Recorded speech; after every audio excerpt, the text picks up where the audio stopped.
আসসালামু আলাইকুম। ফারজানা নাহিদ জানাচ্ছেন টিভিতে দুপুরের খবর। ক্রাউন সিমেন্ট শিরোনাম দেখছিলেন, নিয়ে যাব পুরো খবরে। শুধু সরকার পরিবর্তনের জন্য গণ অভ্যুত্থান ঘটেনি দাবি করে জাতীয় নাগরিক পার্টির আহ্বায়ক নাহিদ ইসলাম বলেছেন, দেশকে আমূল পরিবর্তনের জন্য জীবন দিয়েছেন শহীদরা।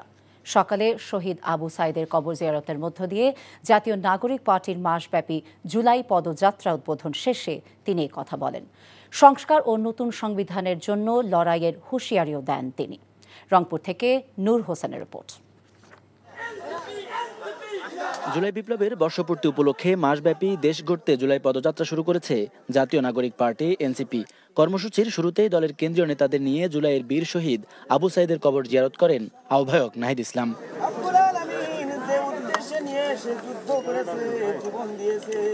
জিয়ারত শেষে আবু সাইদের পরিবারের সঙ্গে সাক্ষাৎ করেন এনসিপির নেতাকর্মীরা। এ সময় বিচার ও দেশ পরিবর্তনে সরকারের দুর্বলতায় ক্ষোভ জানান শহীদের পিতা।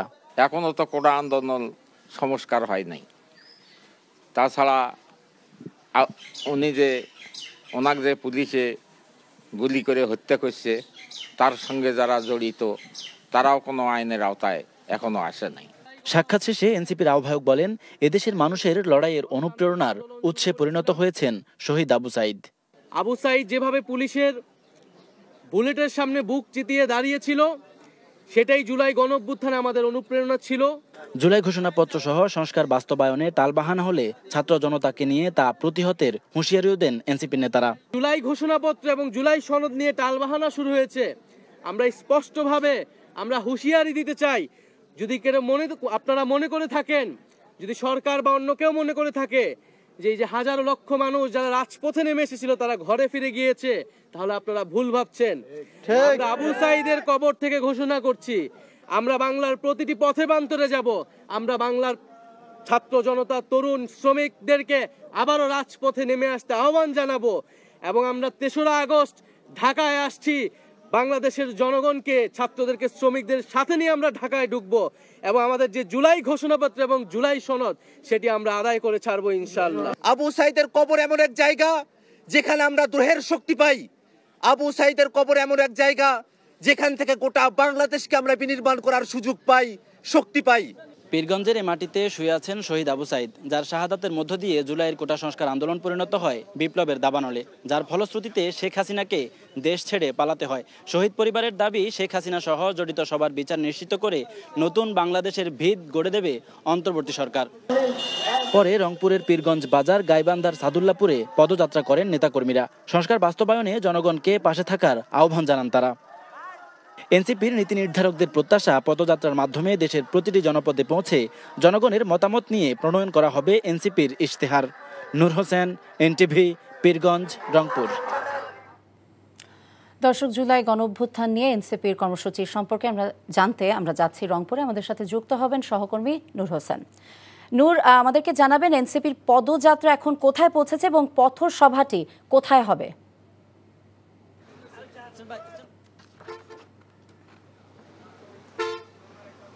ফারজানা, এনসিপির জাতীয় নাগরিক পার্টির আহ্বায়কের নেতৃত্বে যেই পদযাত্রাটি বা জুলাই পদযাত্রা কর্মসূচি সেটি শুরু হয়েছে আজকে সকালে, এবং এই মুহূর্তে এনসিপির যে বহর, সেই বহরটি সাদুল্লাপুর যে বাজার, এটি গাইবান্ধা জেলার অবস্থিত, এই বাজারটিতে একটি পথসভা করে তারা শেষ করেছে এবং এই বহরটি এখন গাইবান্ধার উদ্দেশ্যে রওনা করেছে এবং গাইবান্ধাতেই পথসভা করে এই পাশটায় তাদের যে কর্মসূচি সেটি সেখানে শেষ করা হবে এবং এরপরে তাদের পুরো বহরটি, নাহিদ ইসলাম সহ নেতাকর্মীরা সবাই রংপুর মহানগরীতে যাবেন এবং সন্ধ্যা নাগাদ সেখানে একটি পথসভা হবে এবং পদযাত্রা কর্মসূচি করবেন। এনসিপি নেতাকর্মী যারা আজকে এই পদযাত্রায় অংশগ্রহণ করেছেন, এসেছেন, তারা বলছেন নতুন বাংলাদেশের যেই যাত্রা, সেই যাত্রা তারা নতুন করে শুরু করতে চাচ্ছেন এবং এজন্য নতুন যে রাজনৈতিক দলটি করেছেন এনসিপি জাতীয় নাগরিক পার্টি, এই দলের যে ইশতেহার হবে, এই দলের যেই কর্মসূচি হবে, সেগুলো কি হবে, এই কর্মসূচি এবং ইশতেহারগুলো তারা এই পদযাত্রা থেকে সারা দেশের 24টি জেলায়, 64টি জেলায় তারা যাবেন এবং গিয়ে সেখানকার মানুষের সঙ্গে, সাধারণ মানুষের সঙ্গে কথা বলবেন। তাদের মতামতের ভিত্তিতে তারা তাদের যেই কর্মসূচি এবং ইশতেহার, সেই ইশতেহার প্রণয়ন করবেন এবং এখান থেকে এই পদযাত্রা শেষ করার পরে সেই ইশতেহারও প্রকাশ করবেন। এছাড়া জুলাইয়ের যে ঘোষণাপত্রের দাবি দীর্ঘদিন ধরে রাজনৈতিক ছাত্র নেতাদের রয়েছে, তারা দীর্ঘদিন ধরে দাবি করছেন এবং তারা বলছেন যে এই পদযাত্রা শেষে তেসরা আগস্ট যেদিন শেখ হাসিনা পতনের জন্য এক দফার ঘোষণা করা হয়েছিল, সেই এক দফার ঘোষণার দিনই কেন্দ্রীয় শহীদ মিনার থেকে তারা জুলাইয়ের যে ঘোষণাপত্র, সেই ঘোষণাপত্রটি প্রকাশ করবে এবং এই ঘোষণাপত্রটিও শহীদ পরিবার সহ আহতদের সবার সঙ্গে আলোচনা সাপেক্ষে তারা তৈরি করবেন। ফারজানা। দর্শক, আমরা জুলাই গণ অভ্যুত্থান নিয়ে এনসিপির যে কর্মসূচি চলছে সে সম্পর্কে আপডেট নিচ্ছিলাম। সংস্কারবিহীন নির্বাচন জামায়াতে ইসলামী গ্রহণ করবে না বলে জানিয়েছেন বাংলাদেশ জামায়াতে ইসলামীর নায়েবে আমির ডাক্তার সৈয়দ আবদুল্লাহ মোহাম্মদ তাহের। জুলাই গণ অভ্যুত্থানের বর্ষপূর্তিতে মাসব্যাপী কর্মসূচির অংশ হিসেবে আন্দোলনের শহীদ ও আহতদের জন্য ঢাকা মহানগর দক্ষিণ জামায়াত আয়োজিত এক দোয়া অনুষ্ঠানে তিনি কথা জানান।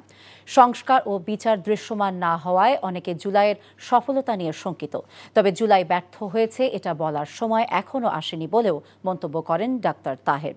জুলাই বিপ্লব নানা আদর্শের রাজনৈতিক দলগুলোকে এক মঞ্চে এনেছে উল্লেখ করে তিনি বলেন, স্বৈরাচারী মানসিকতার দল বাংলাদেশ থেকে নিশ্চিহ্ন হয়ে যায়নি, কিন্তু মানুষ এখন আগের চাইতে অনেক বেশি সচেতন। রাষ্ট্রের কতগুলো সাংবিধানিক সংস্থা আছে, আমরা বলছি এখানে মৌলিক পরিবর্তন আনতে হবে। আগামী নির্বাচন সুস্থ হইতে হবে, সঠিক হইতে হবে, নিরপেক্ষ হইতে হবে, লেভেল প্লেইং ফিল্ড পূর্বান্নেই এটাকে নির্ধারণ করতে হবে, নিশ্চিত করতে হবে। পরাজিত স্বৈরাচার ফ্যাসিস্ট শক্তি দেশের নতুন করে অস্থিতিশীল পরিবেশ তৈরির অপচেষ্টা চালাচ্ছে, এমন অভিযোগ করেছেন গণসংহতি আন্দোলনের প্রধান সমন্বয়ক জোনায়েদ সাকি। সকালে জাতীয় শহীদ মিনারে জুলাই গণ অভ্যুত্থানের শহীদদের স্মরণে শ্রদ্ধাঞ্জলি অর্পণ শেষে তিনি কথা বলেন। জোনায়েদ সাকি জানান, স্বৈরাচার পালিয়ে যাওয়ার পরও নানা অপকর্মের মাধ্যমে জনগণকে ভয় দেখানোর চেষ্টা করছে। এদের চিহ্নিত করে শাস্তি নিশ্চিতের আহ্বান জানিয়ে তিনি বলেন, কোথাও মব আক্রমণ করা যাবে না, মবের সুযোগ নিয়ে ফ্যাসিস্ট শক্তি অপতৎপরতা চালাতে পারে। এ সময় জুলাই অভ্যুত্থানের শহীদদের স্মরণে ৩৬ দিনব্যাপী কর্মসূচি ঘোষণা করে গণসংহতি আন্দোলন।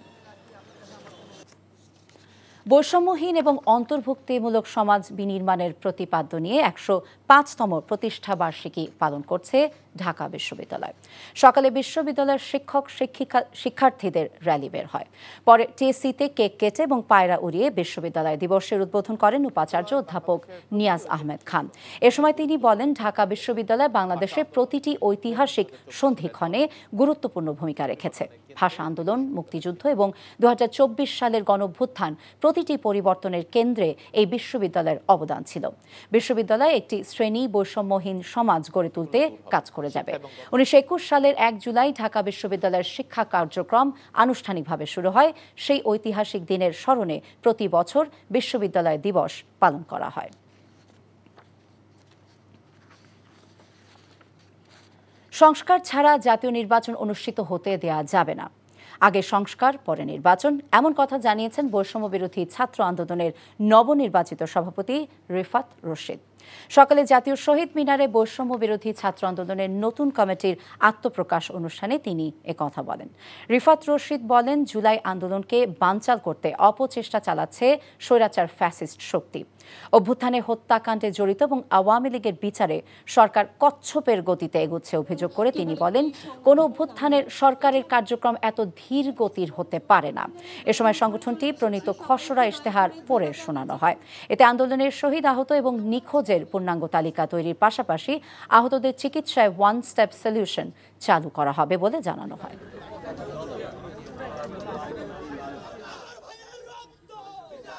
এই সংগ্রামের পথ। নির্বাচনের বাজেট নিয়ে সরকার কোনো কার্পণ্য করবে না বলে জানিয়েছেন অর্থ উপদেষ্টা ডক্টর সালেউদ্দিন আহমেদ। দুপুরে সচিবালয়ে অর্থনৈতিক বিষয় এবং সরকারি ক্রয় সংক্রান্ত উপদেষ্টা পরিষদের সভা শেষে একথা জানান তিনি।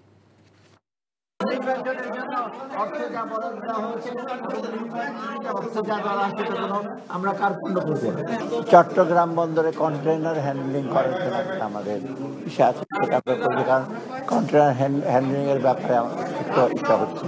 দ্বিতীয়ত হলো অ্যাজ ইউজুয়াল ডিএপি সার, ইউরিয়া সারের জন্য আমরা অ্যাপ্রুভ করেছি। আরেকটা হলো এলএনজিটা আমাদের অত্যন্ত দরকার, কারণ এলএনজিটা আসলে আমরা প্রাইভেট সেক্টর সেই ইন্ডাস্ট্রি যেটা সারের সরবরাহ একটু বাড়াতে পারবো। এই ছিল দুপুরের খবরে। এই খবরের ভিডিও সহ আপডেট জানতে ভিজিট করুন এনটিভি অনলাইন www.ntvbd.com। এছাড়া এনটিভি জনপ্রিয় সব অনুষ্ঠান এবং খবরের আপডেট জানতে ভিজিট করুন আমাদের ইউটিউব এবং ভেরিফাইড ফেসবুক পেজ। 5টায় দেশের খবর দেখার আমন্ত্রণ রইল। সবাইকে ধন্যবাদ।